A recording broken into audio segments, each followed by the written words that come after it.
Hi folks, welcome back to the Carver's Woodshop. This is Arlene once again, and we have a new project going on. It's going to be an eagle pin name tag. An eagle pin name tag. And the reason that I waited a little bit, I had to find these little things. I had tucked them away somewhere and didn't know where I put them. I think it's part of getting older, but what we have here is we have a pin with a clutch back on the back. And the reason I like these is because you can put very small pins on them. You know, you see the size of this. And what we will do is when we put this on the back, I may end up putting two on, depending on the weight. I don't think it will be that much weight on it. But the nice thing about it is when you glue that on there, it's pretty flush with the material once you stick it through. It's not like the lapel pins that stick out a little ways like that before you actually stick it into the material for it to hang on your coat or jacket or on your shirt. So we're going to go ahead, and you can buy these at any hobby store. Some had it, some didn't. I got mine at Michael's, so if you happen to have Michael's near you, that's where, and they're $3 maybe. I don't remember the price on this. It was some time ago, like $3 for a box of 10 of them. So there's all kinds of things you can do with pins. You can do holiday pins. You can do all kinds of hat pins. It's amazing what you can do with these particular things, and it's really endless what you can make. And you can make seasonal pins for, you know, for fall or for Christmas or for whatever the season may be, spring. So this is going to be my eagle pin name tag. Okay, eagle pin name tag. And I'm going to wear this at the Carver's show. If it looks half decent, I will. At the wood carving show coming up in Lancaster. I think it'll be okay. I haven't made one of these before, so I'm kind of venturing out. I've done other little pins, but not exactly this one. I do have a pattern for it. I have 3 sizes. This is the smallest. This is about 60% of the original.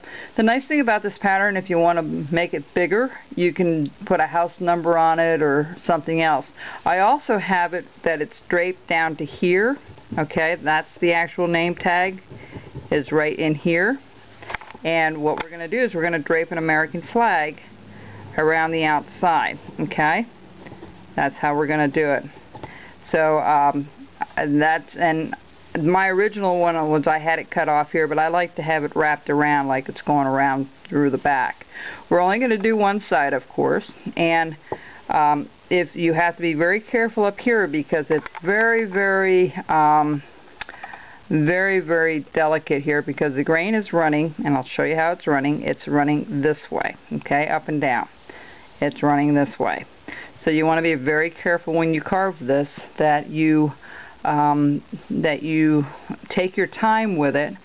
And again, this is a little bit like a relief carving for those of you that are new to this. If you want, you can make this a bigger plaque and actually do all the feathering if you want. You can do a number of different things with this. You can make it as complicated and as easy as you like. You can carve your name in, or I'm going to probably use a Sharpie pen. Letters are not my thing. Some people are really good with it. I've done it, and right now I'm debating whether I want to do the actual lettering, and what I might do is just use a Sharpie pen and put my name in. So like I said, there's a whole host of things you can do with this piece. The other thing is I'm going to use a wood burner to do the eye, and then I'll paint it over the yellow and the black dot. So I'm not going to use a glass eye. You can if you want. It might look really nice to have a glass eye in, and then put the other portion in there. I'm trying to think. The eyelid and all that. So it's entirely up to you. So the first thing we're going to have to do is determine what's in front of what. Remember, when we do relief carving, it's what is standing out before anything else. Well, actually, this is the front, this comes next, and this comes third. Okay, and this is behind the sign.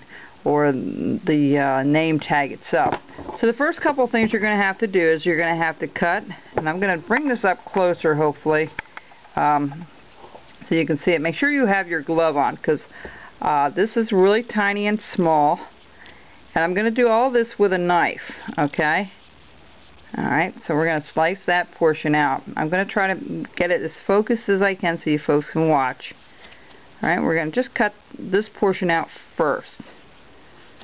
Now, if you need the pattern for this, it's $1.50 for the 3 different sizes, and I'll send it to you by email. So if you're interested, just email me and let me know. It's the Eagle. Just put Eagle Pin, and I'll know which one to send you. I know some people have been confused with, I have so many hobo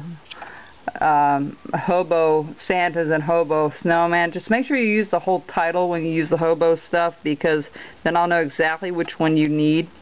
So what we're doing, we're just going to cut this out. Okay, we're going to just remove that. We're going to go a little further. Now, an eagle's wings actually go, it curves, you know, it curves this way. Okay, it curves like this. So that's really what we're trying to do, is have it curve like that. Alright, so I'm going to scoop this portion out just like that, and I'm not going to go too far. Okay, and then I'm going to go back over here and I'm going to slice a little piece out of here. Okay, remember, we're using stop cuts all the time, folks. Stop cuts, stop cuts. See, this is a few stop cuts that I already used over here, and that's what you're going to be using, is a lot of stop cuts. You know, and just get used to you know, slicing and going back and cutting it out. Now, some of the stuff is so small, folks, I'm not going to be able to see everything right here. I'm going to do my best to do everything online with you, because it's not a huge project. Okay, so roughly that's how it started, and then we'll be back for the second part in a minute.